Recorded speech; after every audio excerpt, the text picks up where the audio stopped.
السلام علیکم ورحمۃ اللہ وبرکاتہ۔ اللہ تبارک و تعالیٰ کی توفیق سے انشاءاللہ العزیز آج کے خلاصہ قرآن کا آغاز ہم سورہ زمر سے کریں گے۔ سب سے پہلے ہم 3 آیات کی آپ کے سامنے تلاوت پیش کریں گے۔ اعوذ باللہ من الشیطان الرجیم، بسم اللہ الرحمن الرحیم۔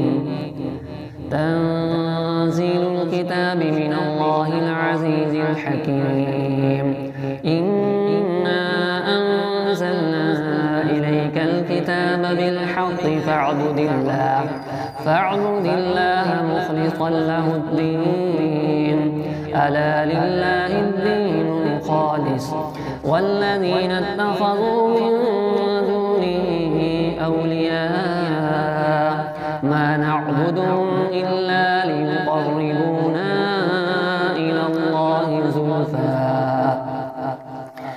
ان الله يحكم بينهم فيما هم فيه يختلفون ان الله لا يهدي من هو كاذب كفار۔ ان الحمد للہ والصلاة والسلام علی رسول اللہ، اما بعد فاعوذ باللہ السمیع العلیم من الشیطان الرجیم، بسم اللہ الرحمن الرحیم۔ سورہ زمر میں اللہ تعالیٰ نے حبیب قمریہ صلی اللہ علیہ وسلم کو فرمایا کہ اللہ تعالیٰ نے آپ پر حق کے ساتھ کتاب کو نازل کیا ہے، بس آپ مخلص ہو کر اللہ کی عبادت کریں۔ اللہ تعالیٰ فرماتے ہیں کہ بہت سے لوگ اللہ تعالیٰ کے علاوہ مددگار تلاش کرتے ہیں اور کہتے ہیں کہ ہم ان کی پوجا اس لیے کر رہے ہیں کہ یہ ہمیں اللہ تعالیٰ کے قریب کر دیں گے۔ اللہ تعالیٰ فرماتے ہیں کہ ان اختلافات کا فیصلہ وہ خود فرمائیں گے اور بے شک وہ جھوٹ بولنے والے گمراہوں کو کچھ ہدایت نہیں دیتے۔ اس صورت میں اللہ تعالیٰ نے یہ بھی بیان فرمایا کہ جس کے سینے کو اللہ تعالیٰ نے اسلام کے لیے کھول دیا وہ اپنے رب کی طرف سے روشنی پر ہے، اور بد نصیب ہیں وہ لوگ جو کھلی گمراہی میں ہیں۔ اس صورت میں اللہ تعالیٰ فرماتے ہیں کہ اللہ تعالیٰ نے بہترین بات کو نازل کیا ہے جس کے مضامین میں ہم آہنگی اور تکرار بھی ہے۔ اس کو پڑھنے کے بعد جن لوگوں کے دلوں میں اللہ کا خوف ہوتا ہے ان کے رونگٹے کھڑے ہو جاتے ہیں اور دل اللہ کی طرف متوجہ ہو جاتے ہیں، اور جس کو اللہ تعالیٰ گمراہ کرے کوئی اس کو ہدایت دینے والا نہیں ہے۔ آگے 24واں سپارہ شروع ہو رہا ہے۔ اللہ تعالیٰ ارشاد فرماتے ہیں کہ اس شخص سے بڑا ظالم کون کہ جس نے اللہ پر جھوٹ باندھا اور جب سچی بات اسے پہنچ گئی تو اسے جھٹلا دیا۔ جھوٹ بولنے والے لوگوں میں وہ تمام لوگ شامل ہیں جنہوں نے اللہ تعالیٰ کی ذات کے ساتھ شرک کیا ہے۔ اس صورت میں اللہ تعالیٰ نے یہ بھی ارشاد فرمایا کہ بے شک ہم نے لوگوں کی ہدایت کے لیے آپ پر کتاب کو نازل کیا ہے، پر جو ہدایت کو قبول کرے گا اپنی ذات کے لیے کرے گا اس کو ہی فائدہ ہوگا، اور جو گمراہ ہوگا اس کا نقصان پھر اسی کو ہی سہنا پڑے گا، وہ کسی کا نقصان نہیں کرے گا۔ اس صورت میں اللہ تعالیٰ نے اپنے بندوں کو مخاطب ہو کر کہا ہے کہ اے میرے بندو جو اپنی جانوں پر ظلم کر چکے ہو میری رحمت سے نا امید نہ ہو، بے شک اللہ تعالیٰ سب گناہوں کو معاف کرنے والا۔ اس صورت میں اللہ تعالیٰ نے قیامت کی منظر کشی بھی کی ہے کہ قیامت کے دن تمام زمین اللہ کی مٹھی میں ہوگی اور سارے آسمان اس کے دائیں ہاتھ میں لپٹے ہوئے ہوں گے، اور آگے چل کے اللہ فرماتے ہیں کہ جب سور میں پھونک ماری جائے گی تو آسمان اور زمین میں جتنے رہنے والے ہیں سب بے ہوش ہو جائیں گے سوائے ان کے جنہیں اللہ تعالیٰ چاہے گا۔ پھر دوسری بار اس میں پھونک ماری جائے گی تو وہ کھڑے ہو کر دیکھنے لگیں گے اور زمین اپنے رب کے نور سے روشن ہو جائے گی، اور تمام اعمال نامے کھول دیے جائیں گے اور انبیاء اور شہداء لائے جائیں گے، اور ان کے درمیان حق کے ساتھ فیصلہ کیا جائے گا، اور ہر جان کو اس کے کیا کا پورا بدلہ دیا جائے گا۔ اللہ تعالیٰ یہ بھی فرماتے ہیں کہ کافروں کو گروہ در گروہ جہنم کی طرف ہانکا جائے گا، یہاں تک کہ جب اس کے قریب پہنچیں گے تو اس کے دروازے ان کے لیے کھول دیے جائیں گے، اور ان سے جہنم کے محافظ فرشتے پوچھیں گے کہ کیا تمہارے پاس تم ہی میں سے اللہ کے رسول نہیں آئے تھے جنہوں نے تمہیں رب کی آیات پڑھ کر سنائی تھیں اور اس دن کی ملاقات سے تمہیں ڈرایا نہیں تھا؟ تو وہ کہیں گے ہاں یہ سارا کچھ ہمارے ساتھ ہوا، ہمیں نبیوں نے ڈرایا، مگر اللہ کے فیصلے کافروں کے لیے عذاب کا آ چکا ہوگا۔ ان سے کہا جائے گا ادخلوا ابواب جہنم خالدین فیہا فبئس مثوی المتکبرین، کہ تم جہنم کے دروازوں سے داخل ہو جاؤ، تم ہمیشہ اسی میں رہو گے، تکبر کرنے والوں کے لیے جہنم بہت ہی برا ٹھکانہ ہے۔ اللہ ہم سب کو محفوظ فرمائے۔ آگے فرمایا کہ جو لوگ اپنے رب سے ڈرنے والے ہیں انہیں گروہ در گروہ جنت کی طرف لے جایا جائے گا، یہاں تک کہ جب اس کے پاس پہنچ جائیں گے تو جنت کے ان کے لیے دروازے کھول دیے جائیں گے اور ان سے جنت کے محافظ فرشتے کہیں گے تم پر سلامتی ہو، سکون ہو اور اس میں ہمیشہ ہمیشہ کے لیے داخل ہو جاؤ۔ اہل جنت کہیں گے کہ تمام تعریف اس اللہ کے لیے ہیں جس نے ہم سے اپنا وعدہ پورا کیا اور ہمیں جنت کی زمین کا وارث بنا دیا۔ ہم جنت میں جہاں چاہیں گے رہیں گے، بس نیک اعمال کرنے والوں کو اللہ اچھا بدلہ عطا فرماتے ہیں۔ اللہ ہمیں ان لوگوں میں شامل فرمائے۔ سورہ زمر کے بعد سورہ مومن ہے۔ سورہ مومن کے شروع میں اللہ تبارک و تعالیٰ نے اپنی بعض صفات کا ذکر کیا ہے کہ اللہ تعالیٰ گناہوں کو معاف کرنے والا اور توبہ قبول کرنے والا ہے اور اس کے علاوہ کوئی معبود برحق نہیں ہے۔ سورہ مومن میں اللہ تعالیٰ نے عرش عظیم کو اٹھانے والے فرشتوں کا بھی تذکرہ کیا ہے کہ عرش عظیم کو اٹھانے والے فرشتے اور جو فرشتے اس کے ارد گرد جمع ہیں یہ سب اپنے رب کی پاکی بیان کرتے ہیں اور اس پر ایمان رکھتے ہیں، اور وہ ایمان والوں کے لیے دعائے مغفرت کرتے ہوئے کہتے ہیں کہ اے ہمارے پروردگار، تو نے اپنی رحمت اور علم کے ذریعے ہر چیز کا احاطہ کیا ہوا ہے، بس تو ان لوگوں کو معاف کر دے جنہوں نے توبہ کی اور تیری راہ کی پیروی کی، اور تو انہیں جہنم کے عذاب سے نجات دے دے۔ اے ہمارے رب، تو انہیں ہمیشہ رہنے والی ان جنتوں میں داخل فرما جن کا تو نے ان سے وعدہ کیا ہے، اور ان کے ہمراہ ان کے ماں باپ، بیویوں اور اولادوں میں سے ان لوگوں کو بھی داخل فرما جو نیکی کی راہ پر چلے ہوں۔ بے شک تو زبردست حکمتوں والا ہے۔ کتنے خوش نصیب ہیں وہ لوگ کہ جن کے لیے اتنی بہترین دعائیں فرشتے کرتے ہوں گے۔ اللہ ہمیں ان لوگوں میں شامل فرما دے۔ اللہ تعالیٰ نے سورہ مومن میں قیامت کے ایک پرہیبت منظر کا بھی نقشہ کھینچا ہے۔ اللہ فرماتے ہیں جس دن لوگ اپنی قبروں سے نکل کر باہر آ جائیں گے، ان کی کوئی بات اللہ سے مخفی نہیں ہوگی۔ اللہ تعالیٰ اس دن فرمائیں گے لمن الملک اليوم، لمن الملک اليوم، کہ آج کس کی بادشاہت ہے؟ کوئی جواب نہیں دے گا۔ اللہ تعالیٰ خود ہی جواب دیتے ہوئے ارشاد فرمائیں گے للہ الواحد القہار، آج واحد اور قہار کی بادشاہی ہے، ہر نفس کو اس کے کیے کا بدلہ دیا جائے گا، آج کوئی ظلم نہیں ہوگا، بے شک اللہ بڑی تیزی سے حساب لینے والا ہے۔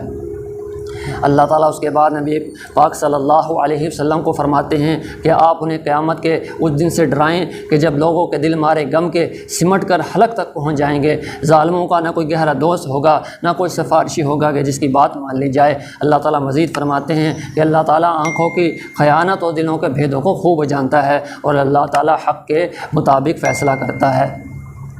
اس صورت میں اللہ تعالیٰ نے یہ بھی ارشاد فرمایا ہے کہ اللہ تبارک و تعالیٰ کی آیات کو جھٹلانے والے لوگوں کافروں کے علاوہ کوئی نہیں ہوتے، اور زمین پر ان کے ٹھاٹھ باٹھ اور شاہانہ انداز زندگی کو دیکھ کر انسان کو گمراہ نہیں ہونا چاہیے۔ ایسے لوگ اکثر اللہ کے ناشکرے ہی ہوتے ہیں۔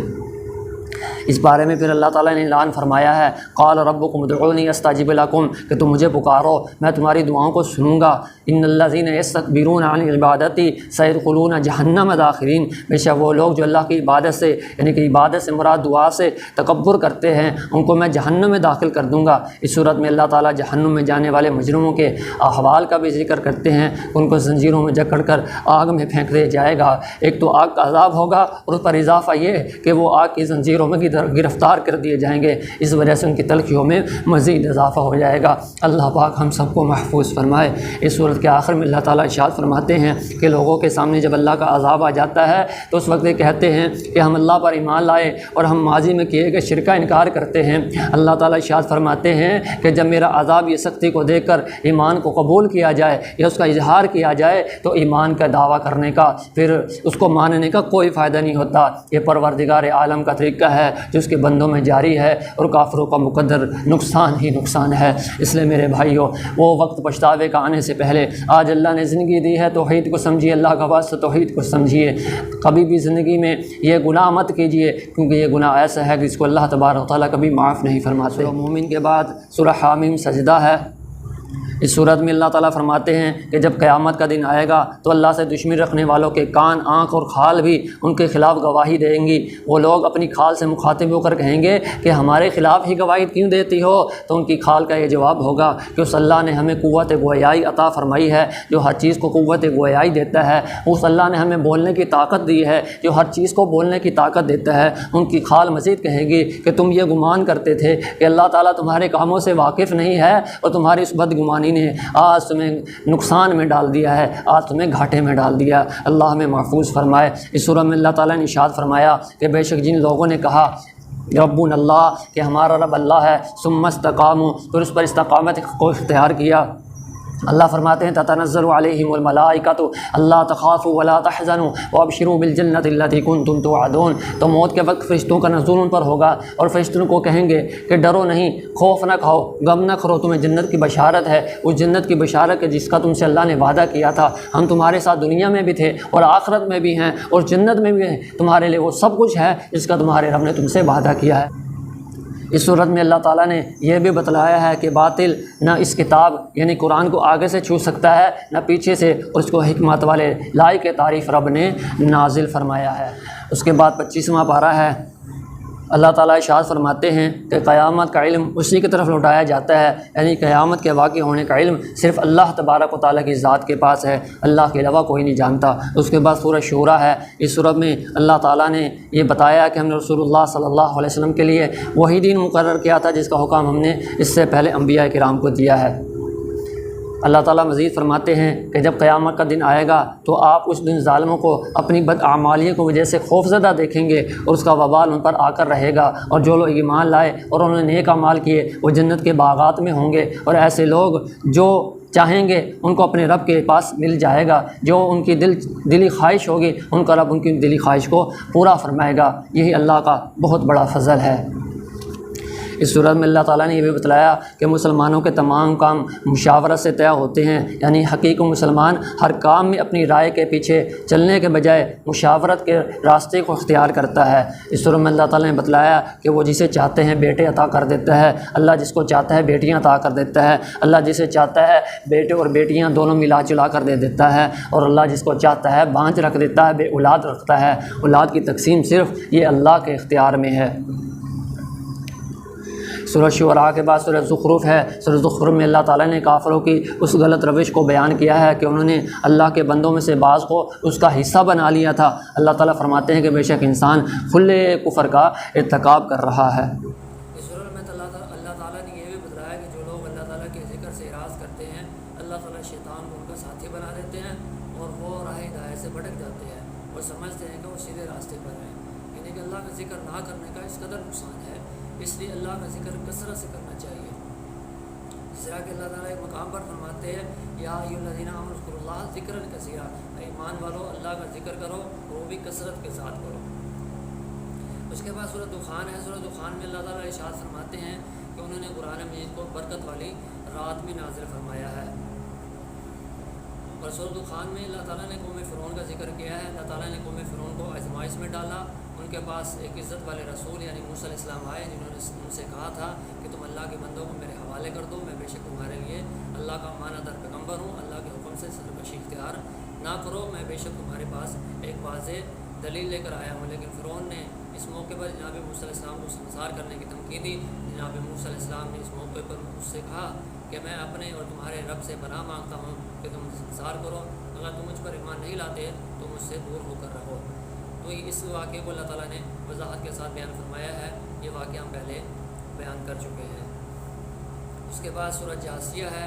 اس سورہ میں اللہ تعالیٰ فرماتے ہیں کہ ہم نے بنی اسرائیل کو کتاب و حکمت اور نبوت دی اور پاکیزہ رزق بھی دیا اور ان کو جہانوں پر فضیلت دی۔ اس کے بعد اللہ تعالیٰ نے شریعت کو بنی اسرائیل سے لے کر رسول اللہ صلی اللہ علیہ وسلم کے سپرد کیا، اور رسول اللہ صلی اللہ علیہ وسلم کو تلقین کی کہ آپ نے یہود و نصارہ کی خواہشات کو کوئی اہمیت نہیں دینی اور اللہ تعالیٰ کے احکامات کی پابندی کرنی ہے۔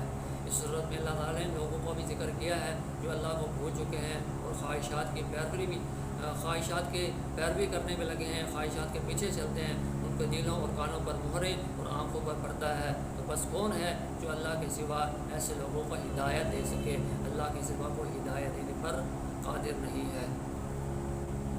یہ تھے آج کے ہمارے خلاصے کے چند مضامین۔